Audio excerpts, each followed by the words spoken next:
ଭଞ୍ଜନଗରରେ ନିଶା ମାଫିଆଙ୍କ ବିରୋଧରେ ପୋଲିସର ବଡ଼ ସଫଳତା। ଭଞ୍ଜନଗର ପୋଲିସକୁ ମିଳିଛି ଆଉ ଏକ ବଡ଼ ସଫଳତା। ବ୍ରାଉନ୍ ସୁଗର କାରବାର ଉପରେ ଚଢ଼ାଉ କରି 4 ଜଣ ଅଭିଯୁକ୍ତଙ୍କୁ ଗିରଫ କରିବା ସହ 44 ଗ୍ରାମ ବ୍ରାଉନ୍ ସୁଗର, ନଗଦ ଟଙ୍କା, ମୋବାଇଲ ଫୋନ୍, କାର୍ ଓ ବାଇକ୍ ଜବତ କରିଛି ପୋଲିସ। ଏହି ଚଢ଼ାଉରେ ଏକ ବଡ଼ ନିଶା କାରବାର ଚକ୍ରର ପର୍ଦ୍ଦାଫାଶ ହୋଇଥିବା ବେଳେ 2 ଅଭିଯୁକ୍ତ ଫେରାର ଥିବା ସୂଚନା ମିଳିଛି। ଗଞ୍ଜାମ ଜିଲ୍ଲା ଭଞ୍ଜନଗର ଥାନା ଅଧୀନ ମା ସୋରା ଦେବୀ ମନ୍ଦିର ଓ ବୁଦୁଲି ଗାଁ ମଧ୍ୟରେ ଭଞ୍ଜନଗର ଥାନାର ଆଇଆଇସି ଜୀବନାନନ୍ଦ ଜେନାଙ୍କ ନେତୃତ୍ୱରେ ଏସ୍ଆଇ ସମୀର କୁମାର ସେଠୀ ଓ ଷ୍ଟାଫ୍ ପେଟ୍ରୋଲିଂ ଓ ବ୍ଲକିଂ ଡ୍ୟୁଟି ସମୟରେ ଭଞ୍ଜନଗର ପୋଲିସ ଏହି ସଫଳତା ହାସଲ କରିଛି। ସୂଚନା ପ୍ରକାରେ ପୋଲିସ ଏକ ଫୋର୍ଡ ଇକୋସ୍ପୋର୍ଟ କାର୍ ଓ ଏକ ହୋଣ୍ଡା ୟୁନିକର୍ଣ୍ଣ ମୋଟର ସାଇକେଲକୁ ଅଟକାଇ ଯାଞ୍ଚ କରିଥିଲା। ଅଭିଯୁକ୍ତମାନେ ଭଞ୍ଜନଗର ଓ ଗାଙ୍ଗପୁର ଅଞ୍ଚଳରେ ବ୍ରାଉନ୍ ସୁଗର ବିକ୍ରି କରିବାକୁ ଆସିଥିବା ସ୍ୱୀକାର କରିଥିଲେ। ସେମାନଙ୍କ ମଧ୍ୟରୁ କିଛି ବ୍ରାଉନ୍ ସୁଗର ପୂର୍ବରୁ ବିକ୍ରି କରିଥିବା କଥା ମଧ୍ୟ ପୋଲିସ ଆଗରେ ସ୍ୱୀକାର କରିଥିଲେ। ପୋଲିସ ଗିରଫ କରିଥିବା ଅଭିଯୁକ୍ତମାନେ ହେଲେ ବାଉଁଶଲୁଣ୍ଡି ଗ୍ରାମର ରିପୁ ଓରଫ ଅମିତ କୁମାର ବେହେରା, ଚଢ଼ିଆପଲ୍ଲୀର ସରୋଜ କୁମାର ମହାନ୍ତି, ଲଣ୍ଡାଜୁଆଳିର ସତୀଶ ଓରଫ ମାନସ ରଞ୍ଜନ ଜେନା ଓ କାହ୍ନୁଚରଣ ଜେନା।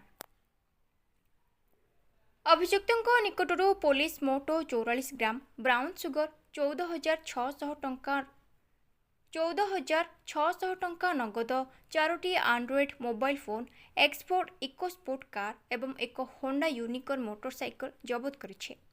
ଏହି ଘଟଣାରେ 4 ଜଣ ଅଭିଯୁକ୍ତଙ୍କୁ ଗିରଫ କରି କୋର୍ଟ ଚାଲାଣ କରିଥିବା ଡକ୍ଟର ଦୀପକ କୁମାର ମିଶ୍ର ସାମ୍ବାଦିକ ସମ୍ମିଳନୀ କରି ସୂଚନା ଦେଇଛନ୍ତି।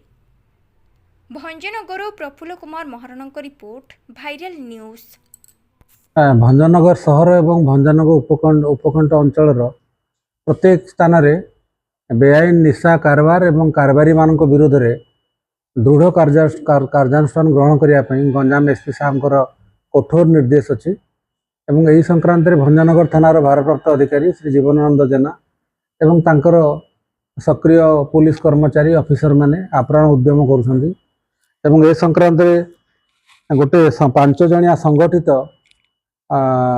ବେଆଇନ ନିଶା କାରବାର, ମାରାତ୍ମକ ବ୍ରାଉନ୍ ସୁଗାର କାରବାର କରୁଥିବା ଗୋଟେ 5 ଜଣିଆ ସଂଘବଦ୍ଧ ଦଳକୁ ଠାବ କରିଛନ୍ତି ଏବଂ 5 ଜଣ ସେ ସଂଗଠିତ ଦଳର 5 ଜଣ ସକ୍ରିୟ ସଦସ୍ୟଙ୍କୁ ଗିରଫ କରାଯାଇଛି ଏବଂ ତାଙ୍କ ପାଖରୁ 44 ଗ୍ରାମର ବ୍ରାଉନ୍ ସୁଗାର, ହେରୋଇନ୍, ଯାହାର ଆପାତତଃ ମୂଲ୍ୟ 5 ଲକ୍ଷ ପାଖାପାଖି ହେବ।